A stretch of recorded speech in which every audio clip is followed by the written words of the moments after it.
First time ko nga lang makakita ng ganito sa Quiapo, yung mukhang nagsasarapang donuts na akala mo sa mall na bili. Homemade donuts po. Lahat po ng klase ng donuts namin, ma'am, is 25 lang po. Pero magugulat ka sa sarap tapos presyong kalye lang. Ito ang Yuyu Homemade Donuts na first time ko lang makita dito sa may Carriedo kaya na-curious akong matry. Tingi-tingi silang magbenta pero nag-offer din sila ng boxes sa mga gustong maka-take home ng iba't ibang flavors. Ang ganda nga sa mata ng mga donuts nila kaya sure ako pati kayo natatakam na rin. Kaya naman ano pang inaantay natin guys, wag na natin patagalin, i-try na natin! Hi po ate! Hello po. Ano po pangalan nitong tinda niyo? Yuyu Donuts po, homemade donuts po. Ah, okay. Ibig sabihin kayo po mismo gumagawa. Opo, ma'am. Yung ano po, bayaw ko po, yung gumagawa ng donuts. So, magkano po itong mga donuts niyo? Lahat po ng klase ng donuts namin, ma'am, is 25 lang po. Ah, 25 lang. Opo. Kailan po kayo nagsimula? Last week lang po, Webes. Kamusta naman po?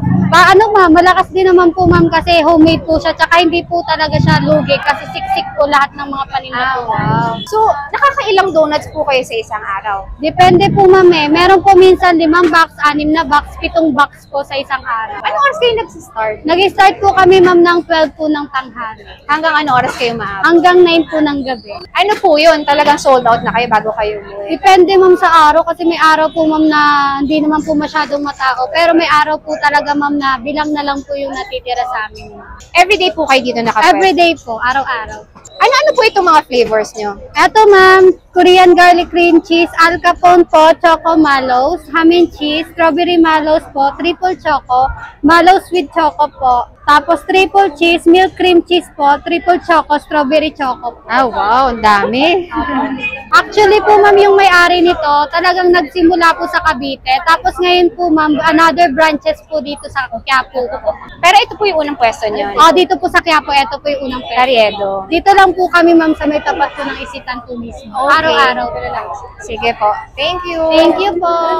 May nakaagaw ng atensyon ko dito guys dahil sa gaganda ng mga donuts nila. Dito lang sa Carriedo at bago lang sila. This week lang. 25 pesos lang isang peraso. So ito yung strawberry chocolate nila. Ito naman yung milk cream cheese.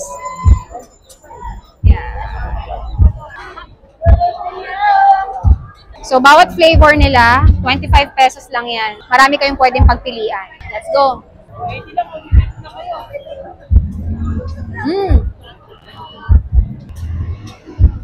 Siksik, tsaka alam mong bagong gawa. Ang lambot. At ang moist. Yung strawberry on top niya, hindi ganong matamis. Nababalanse ng chocolate. Milky cream cheese naman tayo.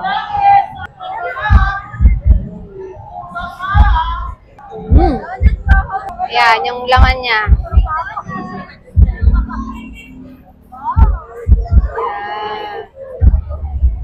So, yan yung milk cream cheese nila. 25 pesos lang, guys. Ang nagustuhan ko dito, dalawa pa lang yung flavor na natatry ko. For me lang yung tamis niya, hindi sobra para sa akin. Sakto lang, as a dessert.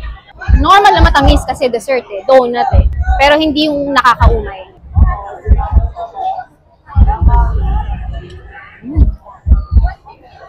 Tsaka yung cream cheese na, yung alat na nabibigay. Generous sa cream cheese sa loob.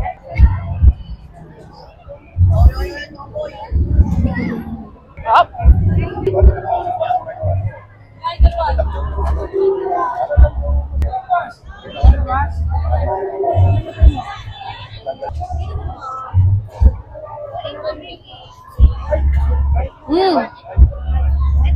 Itong Korean garlic cream cheese nila, para kang bumili sa mall.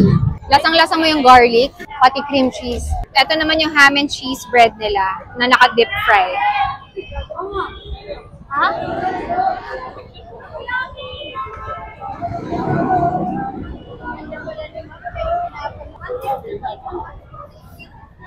So sabi nila, ito daw yung pinaka-bestseller nila. Lasa mo naman yung cream cheese.